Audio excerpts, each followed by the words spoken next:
वाह वाह तुलसी बेटा, जैसा तेरा नाम है वैसे तेरे गुण भी है।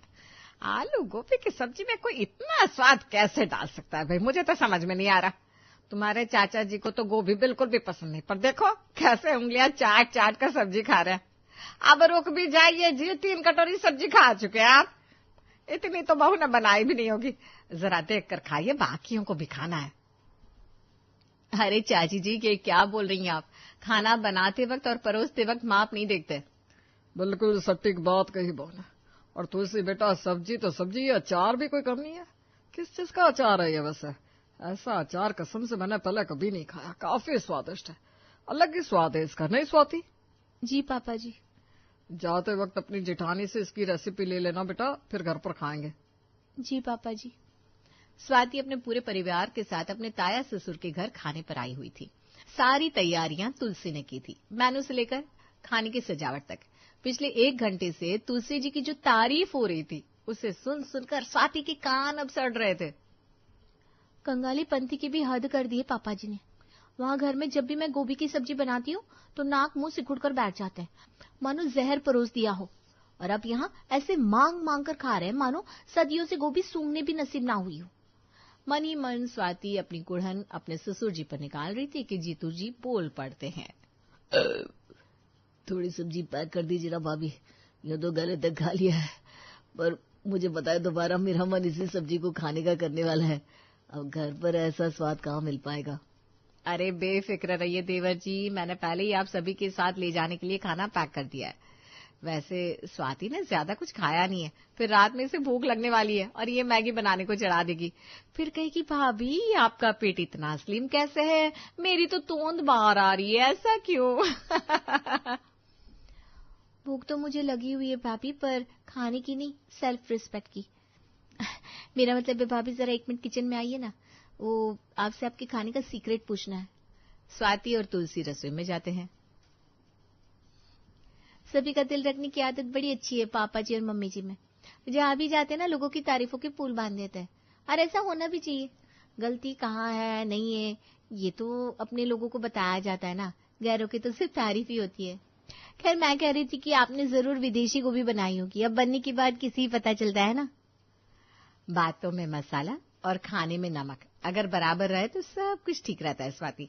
उसके लिए देसी सब्जियों को विदेशी सब्जियों से रिप्लेस करने की कोई जरूरत नहीं पड़ती। वही तो, मैं हमेशा गोभी में नमक कम डालती हूँ और पापा जी को ज्यादा नमक खाने की आदत है। ये लो, ये खेल नमक का था और बेकार में मैं परेशान हो रही थी। अच्छा ठीक है भाभी, ये खाना तो हमारे लिए होगा, मैं ले लेती हूँ। अपनी भाभी पर अपना थोड़ा बहुत गुस्सा निकालकर स्लेब पर रखे खाने के पैकेट को उठाकर स्वाति बाहर चल देती है। कुछ देर बाद सब वापस घर लौट आते हैं। अगली सुबह बिस्तर पर बैठी स्वाति पहले ही नाश्ते की प्लानिंग कर लेती है। तुलसी भाभी के यहाँ से लाई हुई सब्जी और रोटी तो रखी हुई है, नाश्ते में सभी को वही परोस दूंगी, ये सही है। स्वाति किचन में जाती है और फ्रिज में रखी हुई आलू गोभी की सब्जी को बाहर निकालती है। बड़ी पसंद आई थी ना सभी को भाभी के हाथ की गोभी, अब सभी को गोभी ही खिलाऊंगी। पूरे भरे हुए पतीले से 2 कटोरी सब्जी निकालकर स्वाति एक कढ़ाई में डाल देती है। 5 लोगों के लिए 2 कटोरी सब्जी तो कम पड़ जाएगी, इसमें 3 कटोरी पानी मिला देती हूँ। 2 कटोरी सब्जी में 3 कटोरी पानी मिलाकर स्वाति उसे अच्छे से खौला लेती है और फिर डालती है उसमें 2 चुटकी नमक। अच्छा किया था भाभी ने रोटियां भी साथ में देती थी, रोटियों को माइक्रोवेव में गर्म कर लेती हूँ। नाश्ता तैयार करके स्वाति सभी के लिए डाइनिंग टेबल पर लगाती है। ये सब्जी कौन सी है बहू? मुझसे क्या पूछ रही हैं मम्मी जी, आपको तो पता होना चाहिए।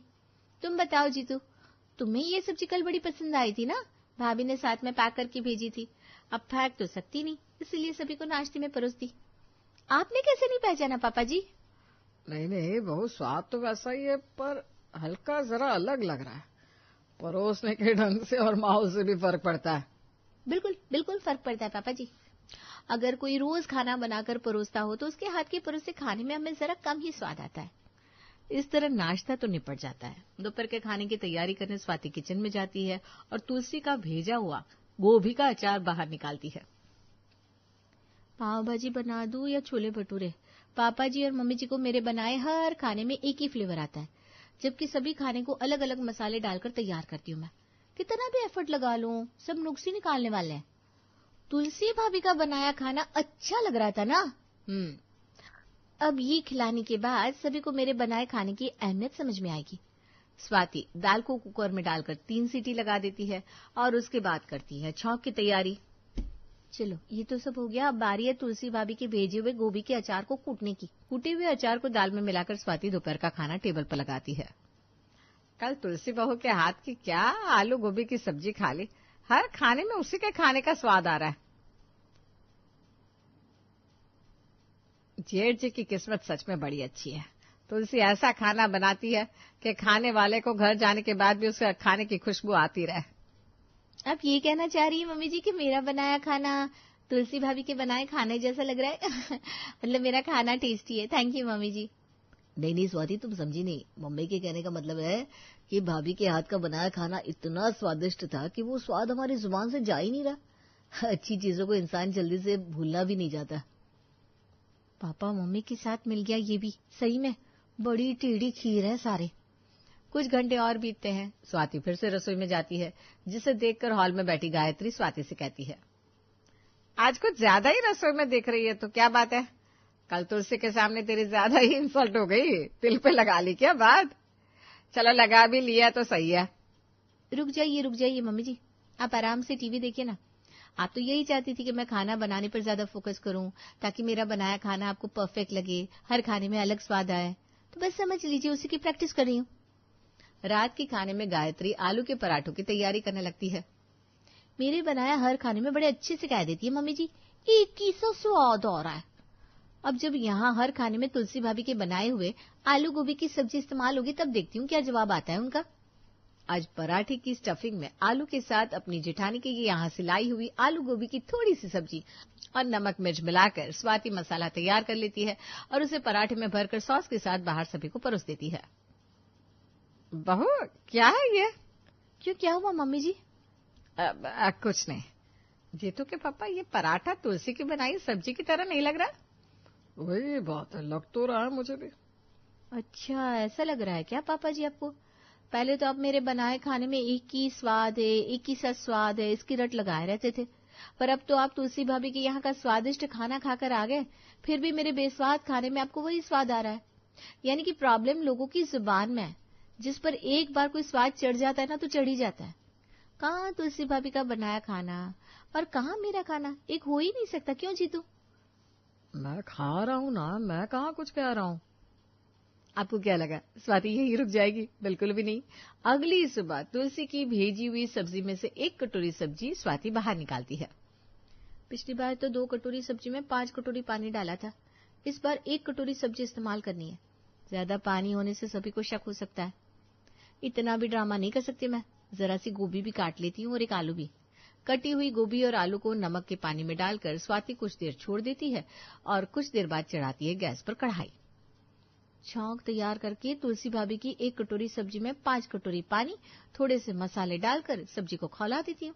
फिर गर्मा गर्म फुलकों के साथ सभी को सर्व कर दूंगी। अब देखती हूँ कैसे तुलसी भाभी की आलू की सब्जी इनको अच्छी लगती है। आलू गोभी की सब्जी तैयार हो रही थी, तभी रज्जो किचन में आती है। सभी की 4 बातें सुनाने के बाद भी कितने प्यार से खाना बनाती है भाभी, आप मानना पड़ेगा। वरना जितने भी घर में मैं जाती हूँ, उन सब घर की एक ही कहानी है। अगर ससुराल वाले ने बहू को एक भी शब्द बोला ना, तो बहू रसोई में ताला लगाकर बैठ जाती है। वो तो है रज्जो, पर मैं उन बहुओं में से नहीं हूँ जो सास ससुर की 4 बातें सुनकर उन्हें खाना परोसना बंद कर दे। पर इस बार अपनी वैल्यू बढ़ाने की सोच ली है मैंने। वैसे ये सब्जी मैंने नहीं बनाई, वो मेरे ताया ससुर का परिवार यहीं पास की सोसाइटी में शिफ्ट हो गया ना, तो उनकी बहू ने सब्जी बनाकर भेजी है। अब सर्दी का मौसम है, सब्जी यहाँ आते आते ठंडी हो गई है, उसे गर्म कर रही हूँ। रज्जू के साथ साथ स्वाति सभी को नाश्ता परोसती है। हे राम, कितनी गंदी सब्जी बनाकर भेजी है आपकी जेठानी ने भाभी। छी छी छी छी, आपकी सब्जी कितनी स्वादिष्ट रहती है, फिर भी यहाँ लोगों को दिखाई नहीं देता क्या? ये सब्जी तुलसी भाभी ने भेजी है। और नहीं तो क्या, एक बार किसी के घर का खाना अच्छा लगता है, वही बार बार खाना मिले तो समझ में आता है। वहां जाकर खाने के बाद अब सब कैसे मेरी स्वाति भाभी को ताने दे रहे थे। दोबारा उसी घर के खाने को खाकर समझ में आया ना। पूरे 4 साल से स्वाति भाभी के यहाँ हर रोज खाना बना रही है। इतने खाने की क्वालिटी तो भाभी ने भी गिराई नहीं, जितनी तुलसी भाभी ने दूसरी बार में ही गिरा दी। एक बार में सभी थूक पॉलिश कर लेते भैया।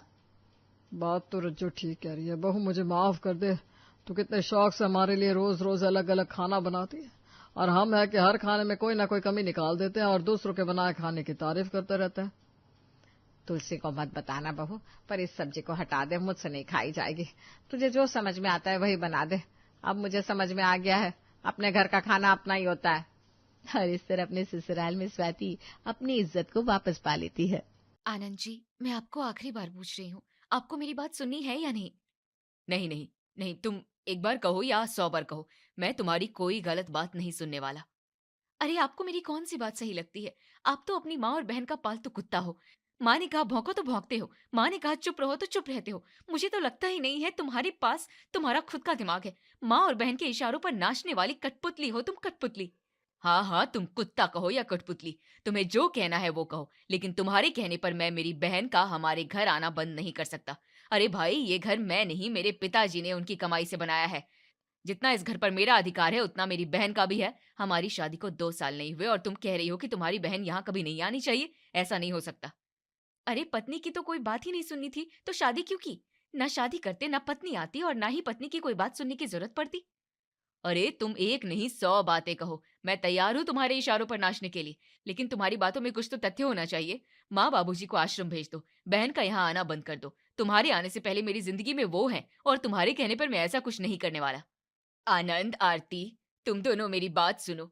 आनंद, आरती चाहती है ना कि तुम्हारी बहन यहाँ बार बार ना आए, तो मैं उसे फोन करके मना कर देती हूँ। वैसे तो वो सिर्फ त्योहार पर ही आती है, लेकिन अगर आरती का कहना है तो उतना आना भी बंद कर देगी। हाँ बेटा, और रही बात हमारी, तो गांव में हमारी जमीन है, छोटा सा घर है, हम दोनों वहां रह लेंगे। मगर हमारी वजह से अगर इस घर में झगड़ा हो रहा है तो हम चले जाते हैं। यहाँ से बस घर में शांति बनाए रखो। माँ, पापा, मुझे पता है आप मेरी खुशी के लिए और इस घर में शांति बनाने के लिए ये घर छोड़कर चले जाओगे, लेकिन आरती का ये सब कुछ पहली बार थोड़ी ना है। आजकल इसने कितनी बचकानी जिद की है और घर में शांति बनी रहने के लिए आपने इसकी हर एक बात सुन ली है। मुझसे कहा बहन को त्योहारों पर ज्यादा शगुन नहीं देना, मुझसे कहा माँ बाप के अस्पताल का खर्चा नहीं उठाना, बुआ जी, मामा जी, उन्हें बार बार घर नहीं बुलाना। मैं हर बार इसकी हर एक बात सुनता आया हूँ। आज उसने बहुत बड़ी बात कह दी है। आज चाहे जो हो जाए मैं इसकी बात नहीं मानने वाला। हाँ तो ठीक है, मत सुनिए मेरी बात, फिर मैं करूंगी अपने भैया को फोन, वही करेंगे ठीक आपको। हमारे घर का तमाशा मोहल्ले तक पहुंच जाएगा, तब अकल आएगी आप सबको। ये है आरती। आरती हर दूसरे दिन अलग अलग चीजों की मांग करके अपने ससुराल की शांति बिगाड़ने की पूरी कोशिश करती है, लेकिन उसके सास ससुर कुछ ज्यादा ही समझदार हैं। कभी उसे समझाते हैं तो कभी खुद उसकी बातें समझ लेते हैं। आज तक आरती की कई बचकानी जिद आरती के ससुराल वालों ने पूरी की है, और कभी अगर आरती के ससुराल वालों ने मना कर दिया तो आरती फोन उठाती थी और हमेशा अपनी माँ के सामने रोती रहती थी। फिर क्या, आरती के मायके वाले बेटी का पक्ष लेने के लिए हमेशा हाजिर ही रहते थे। आज भी वही हुआ। सुबह सुबह आरती ने जिद पकड़ ली कि तुम्हारी बहन का मायके में आना बंद करो। आनंद ने तुरंत मना कर दिया। फिर आरती ने फोन उठाया और अपने ससुराल वालों की बुराई करने अपने माँ के सामने शुरू कर दी। माँ, मैं थक गई हूँ, रोज के ताने, रोज का अत्याचार। इस घर में मेरी कोई एक बात नहीं सुनता। शादी के वक्त कितनी बड़ी बड़ी बातें की थी, लेकिन अब इस घर में मुझे 2 कौड़ी की भी कीमत नहीं है। आप भैया से कहो ना वो यहाँ आए और सबको समझाएं। बेटा, तुम शांत हो जाओ, तुम्हें रोने की कोई जरूरत नहीं है। आज ही तुम्हारे भैया से बात करती हूँ, देखती हूँ तुम्हारे ससुराल वाले तुम्हारी कोई बात कैसे नहीं मानते। तुम शर्मा परिवार की बेटी हो, बिरादरी में हमारी बहुत इज्जत है। हम हमारे घर की बेटी को उसके ससुराल में ऐसा बेइज्जती होने नहीं देंगे। तुम जो भी कहोगी तुम्हारे ससुराल वाले को मानना ही होगा। शाम के वक्त, बेटा, आज आरती का फोन आया था। इस हफ्ते में उसका 4था फोन है। वो जब भी फोन करती है हमेशा रोती ही रहती है। उसके ससुराल वाले, यहाँ तक कि उसका पति, कोई भी उसकी बात नहीं सुनता। अब पति ही पत्नी की इज्जत नहीं करेगा, उसकी बात नहीं मानेगा, तो हमारी बेटी को उसके ससुराल में इज्जत कैसे मिलेगी? तुम्हें तो पता है हमारी आरती कितनी मासूम है। वो सारे लोग इकट्ठा होकर उसे ताने मारते होंगे, अकेला महसूस करवाते होंगे, और हमारी बच्ची कुछ भी नहीं कह पाती होगी। उन्हें लगता होगा कि वो अकेली है, क्या ही कर लेगी। लेकिन आज आरती ने मुझे फोन पर कहा कि भैया को मेरे ससुराल वालों से बात करने के लिए कहो। मैं हमेशा तुम तक बातें नहीं पहुंचने देती, लेकिन मुझे लगता है कि तुम्हें बात करनी चाहिए दामाद जी से, ताकि उन्हें भी पता चले हमारी आरती अकेली नहीं है, उसके साथ उसके माता पिता और भाई हमेशा खड़े हैं। हाँ बेटा, तुम्हारी माँ की बात बिल्कुल सही है। हम ये नहीं कहते कि दामाद जी सब कुछ हमारी बेटी की ही सुने, लेकिन अगर माँ की 10 बातें सुन रहे हैं तो 2 बातें पत्नी की भी सुननी चाहिए। ये लोग शादी के वक्त बड़ा कह रहे थे, हमारे घर में आपकी बेटी को कोई दिक्कत नहीं होगी, वो जैसा चाहेगी सब वैसा ही होगा। लेकिन अब देखो किस तरह से कर रहे हैं। मुझे बहुत दया आ रही है मेरी बेटी पर। न जाने वो अकेली इतने सारे लोगों को कैसे संभालती होगी। हाँ माँ, 4 दिन हो गए आरती का मुझे भी फोन आया था। कह रही थी कि उसका पति उसकी एक भी बात नहीं मानता। मैंने सोचा कि पति पत्नी के बीच की बात है, लेकिन अगर बात इतनी ही गहरी है तो मुझे जीजा जी से बात करनी ही होगी।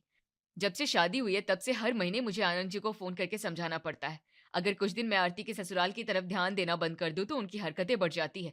इतना पढ़ा लिखा आदमी है, उसे इतनी सी बात समझ में नहीं आती कि माँ बाप जरूरी है, लेकिन उसके साथ साथ हमारी पत्नी क्या कहती है, क्या सोचती है, ये भी तो जरूरी है। खैर, मैं आज ही आनंद जी को फोन करता हूँ। जब मैं फोन पर 2-4 बातें सुनाऊंगा तभी उनकी अकल ठिकाने आएगी। आरती हर दूसरे दिन अपने मायके वाले को फोन करती थी और उनके सामने हमेशा रोती रहती थी। अपने ससुराल वालों की बुराइयां करती थी। आरती की बातें सुनकर आरती बड़ी ही परेशानी में है। आरती के साथ उसके ससुराल वाले बड़ा ही गलत सलूक करते हैं, ऐसा आरती के मायके वालों को हमेशा लगता था। इसलिए आरती ने फोन किया नहीं कि तुरंत आरती का भाई राहुल आनंद को फोन करके खरी खोटी सुनाता था। आज भी वही हुआ। आरती ने खुद अपने ससुराल में तमाशा खड़ा किया था, ऊपर से अपनी माँ को फोन करके माँ के सामने ससुराल वालों की बुराइयां भी की थी। फिर क्या, आरती की माँ आरती के आंसू देख नहीं पाई और उन्होंने तुरंत आरती के भैया को बताया। और फिर क्या था, राहुल तुरंत फोन उठाता है और आनंद को फोन करता है। नमस्ते भैया, कैसे हो आप? अरे तुम्हारा नमस्ते बमस्ते तुम्हारे पास ही रहने दो। और तुम मुझसे क्या पूछ रहे हो, कैसे हो आप? अरे जिसकी बहन दुख दर्द से पीड़ित हो वो भाई खुश कैसे रह सकता है? अरे क्या बात है वो तो बताओ, हुआ क्या है आपको? और आपको किसने कहा कि आपकी बहन दुख दर्द से पीड़ित है? सिर्फ दुख दर्द ही नहीं देते, तुम लोग मेरी बहन के साथ अत्याचार करते हो। तुम्हारी बातें मेरी बहन से मनवाते हो और अगर उसने मना कर दिया तो फिर उसका जीना हराम कर देते हो। अरे भैया मेरी बात तो सुन लो। आपको आरती ने जो कुछ भी बताया वो सब कुछ गलत है, ऐसा कुछ नहीं है। सच क्या है मैं आपको बताता हूँ। कोई जरूरत नहीं है मुझे कुछ बताने की। तुम लोगों ने तो ठान लिया है कि मेरी बहन गलत है। अरे तुम्हारी शादी को 2 साल हो गए हैं। 2 महीने भी तुमने आरती को ठीक से घर में रहने नहीं दिया। कभी लगा ही नहीं कि आरती ने हमें खुशी से फोन किया है। तुम लोग उसे इतना परेशान करते हो कि वो जब भी फोन करती है हमेशा रोती ही रहती है। अरे एक ही तो पत्नी है और एक ही तो बहू है, वो भी नहीं संभलती आप लोगों से। बार बार मुझे फोन करके तुम्हारे घर की बातों में दखल अंदाजी करनी पड़ती है। भैया, लगता है आप मुझे कुछ ज्यादा ही गुस्सा है। आप बताओ मैं क्या करूं? मैं ऐसा क्या कर सकता हूं जिससे आपका गुस्सा बिल्कुल शांत हो जाए? आपका कहना है ना कि हमसे एक बहू नहीं संभाली जाती, तो आप बताइए एक बहू को कैसे संभालते हैं? अरे कैसे मतलब? हमने आरती को बचपन से बहुत ज्यादा लाड प्यार से बड़ा किया है। उसे ना सुनने की आदत नहीं है और तुम उसके हर बात के लिए ना कह देते हो। हमारी लाडली को ना सुनने की आदत नहीं है। वो जो कहेगी जैसा कहेगी वो सब कुछ तुम्हें सुनना ही पड़ेगा। उसे किसी भी चीज के लिए मना नहीं करने का। शादी के वक्त आपने बड़ी बड़ी बातें की थी, अब संभालने का वक्त आ गया है तो उसे नाराज कर रहे हो। मैंने तुम्हें कई बार कहा है और आज फिर से कह रहा हूँ, मेरी बहन तुमसे कपड़ा मांगे या सोना, धरती मांगे या जमीन, तुम बस उसके हर एक बात पर हाँ करते जाना। बाकी मुझे तुम्हारी कोई सफाई नहीं सुननी है। ठीक है भैया, जैसा आप कहते हैं वैसा ही होगा।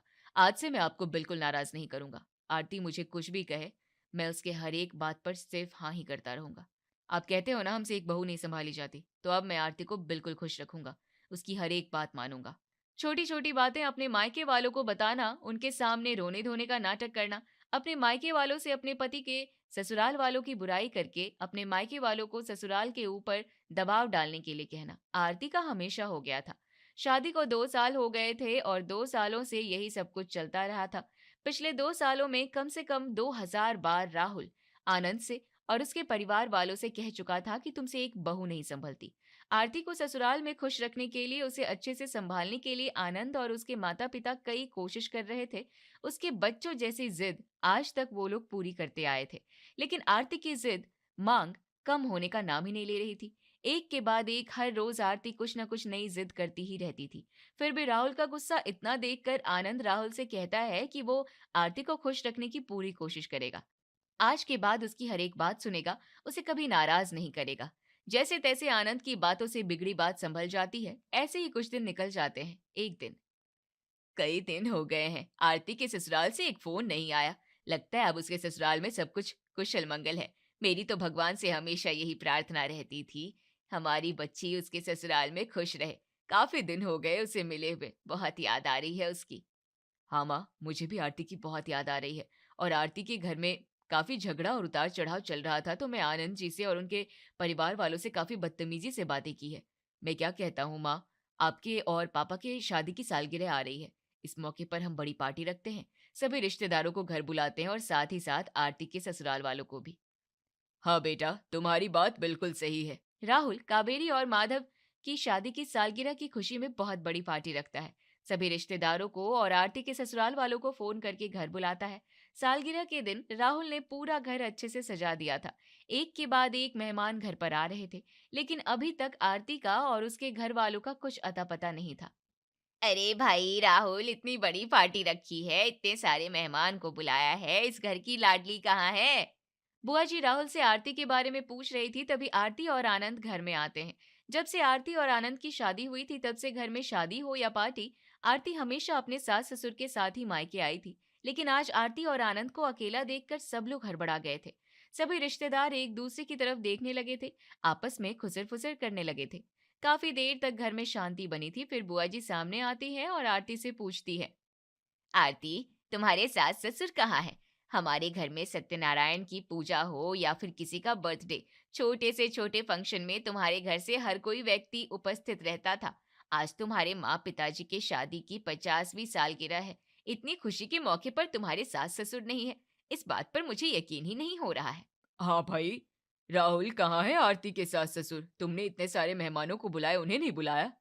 आरती, तुम सच में अपने सास ससुर के साथ रहती हो ना, या फिर आजकल की लड़कियों की तरह तुमने भी वृद्धाश्रम भेज दिए हैं अपने सास ससुर? बताओ, कहाँ है तुम्हारे सास ससुर? राहुल बताओ ना, तुमने आरती के साथ सास ससुर को क्यों नहीं बुलाया? एक साथ सभी रिश्तेदार आरती से और राहुल से आरती के ससुराल वालों के बारे में पूछने लगते हैं। तभी राहुल आनंद को कमरे में ले जाता है। आनंद जी, आप चुप क्यों हैं? सभी रिश्तेदार आपके माता पिता के बारे में पूछ रहे हैं, आप कुछ तो कहिए। मैं आपसे बार बार फोन करके कह रहा था पूरे परिवार को लेकर आना, अंकल जी आंटी जी को भी लेकर आना। आप उनको लेकर क्यों नहीं आए? और आज आपकी बहन भी नहीं आई। हमारे घर के हर कार्यक्रम में आपकी बहन हमेशा रहती थी। आज इतनी खुशी के मौके पर आपके पूरे परिवार को बुलाने के बावजूद आप किसी को भी लेकर नहीं आए हैं यहाँ। कहाँ है सब? 4 महीने हो गए, मैंने माँ और पापा को वृद्धाश्रम भेज दिया है और मेरी बहन 4 महीनों से वो हमारे घर नहीं आई। अंकल आंटी को वृद्धाश्रम भेज दिया? ये क्या बात हुई? अरे, अपने ही माँ बाप को वृद्धाश्रम कौन भेजता है? और तुम्हारी बहन तुम्हारे घर नहीं आती, इसका क्या मतलब हुआ? अरे, आप ही तो मुझे फोन करके कहते थे तुमसे एक बहू नहीं संभाली जाती, तुमसे एक पत्नी नहीं संभाली जाती। आपने ही तो मुझे फोन करके कहा था आरती जैसा कहेगी सब कुछ वैसा ही करना। अब आरती का कहना था अपने माँ बाप को वृद्धाश्रम भेज दो, बहन का मायके में आना बंद कर दो, तो बस उसे खुश रखने के लिए मैंने उसकी सारी बातें सुन ली। तुम्हारा दिमाग खराब हो गया है क्या? अरे, अपनी पत्नी की बातों में आकर अपने माँ बाप को वृद्धाश्रम कौन भेजता है? अरे, एक बार बताना तो चाहिए था, आरती तुमसे इतनी गलत मांग कर रही है। अरे, आपने बताने ही कहा दिया, आपको तो हमेशा आपकी बेटी ही सही लगती थी और हम सब गलत। बेटा, हमें माफ कर देना, हमसे बहुत बड़ी गलती हो गई। जाने अनजाने में हमने हमारी बेटी का बहुत गलत चीज में साथ दे दिया। लेकिन मैं तुमसे माफी मांगता हूँ, मैं तुम्हारे माता पिता से भी माफी मांगता हूँ। हमें और हमारी बेटी को माफ कर दो। अगर हमें पता होता कि हमारी बेटी इतनी गलत और इतनी घटिया मांग पूरी करने के लिए तुमसे जिद कर रही है, तो हम कभी उसका साथ नहीं देते। आरती ने पिछले 2 सालों से जो खेल चलाया था, आज वो खत्म हो गया था। आरती पिछले 2 सालों से अपने ससुराल वालों को परेशान किए जा रही थी और अपने मायके वालों के सामने अपने ससुराल वालों की बुराई करती थी। उसके मायके वालों को भी लगता था कि आरती बहुत बेचारी है, लेकिन आज आनंद ने उसके परिवार वालों के सामने आरती की पोल खोल ही दी थी। आरती के मायके वाले हमेशा कहते रहते थे कि तुमसे एक बहू नहीं संभाली जाती। आज उन्हीं की बातों में आनंद ने उन्हें ही फंसा दिया था। लेकिन आरती के मायके वालों को आरती की सच्चाई पता नहीं थी, इसलिए वो आरती का साथ देते थे। जैसे ही आरती के मायके वालों के सामने आरती की सच्चाई आती है, वो तुरंत आनंद से माफी मांगने लगते हैं। आरती के पिताजी आनंद के सामने घुटनों पर बैठ जाते हैं, आनंद की माफी मांगने लगते हैं, उसके सामने गिड़गिड़ाने लगते हैं। पापा जी, आपको माफी मांगने की कोई जरूरत नहीं है। मैंने आपको कई बार आरती की सच्चाई बताने की कोशिश की, क्योंकि मुझे पता था आप गलत का साथ कभी नहीं देंगे। लेकिन मेरे माता पिता हमेशा कहते थे, बेटा, बेवजह घर की शांति खराब हो जाएगी, इसलिए मैं चुप रहा। लेकिन 4 महीने पहले आरती ने बहुत ही गलत डिमांड की थी, इसलिए मुझे आज आप सबके सामने आरती की सच्चाई लानी ही पड़ी, क्योंकि मुझे यकीन था जब भी आरती की सच्चाई आप लोगों के सामने आएगी, आप लोग मेरा ही साथ दोगे। हमारी बेटी ने हमारी नाक कटवा दी, हमें हमारे संस्कारों पर शर्म आ रही है। बेटा प्लीज तुम्हारे मम्मी पापा को फोन करके यहाँ बुला लो, हम सबके सामने उनसे माफी मांगने के लिए तैयार हैं। आरती की सच्चाई सबके सामने आ जाती है। सब लोग आरती को डांट रहे थे और आनंद से माफी मांग रहे थे। आनंद से विनती कर रहे थे कि अपने माता पिता और बहन को फोन करके यहाँ बुला ले, हम सब उनसे माफी मांगेंगे। तभी, अरे बहन जी, हम कहीं नहीं गए थे, हमें पता था जब भी आरती की सच्चाई आपके सामने आएगी आप हमारा ही साथ देंगी, क्योंकि आप कभी गलत का साथ दे ही नहीं सकते। वो तो आरती का दिमाग कुछ ज्यादा ही गर्म हो गया था 4 महीने पहले, इसलिए हम कुछ दिन गांव चले गए थे। लेकिन हमें जैसे ही पता चला कि आपके घर में आपकी शादी की सालगिरह की पार्टी है, हम तुरंत गांव से लौट आए और जानबूझकर हम बाहर खड़े थे ताकि आप सबके सामने आरती की सच्चाई आए और वो कितनी गलत है ये बात आप उसे समझा सके। सच में आप जैसे ससुराल वाले हमारी बेटी को मिले, इसलिए आज तक हमारी बेटी के घर की गृहस्थी ठीक है।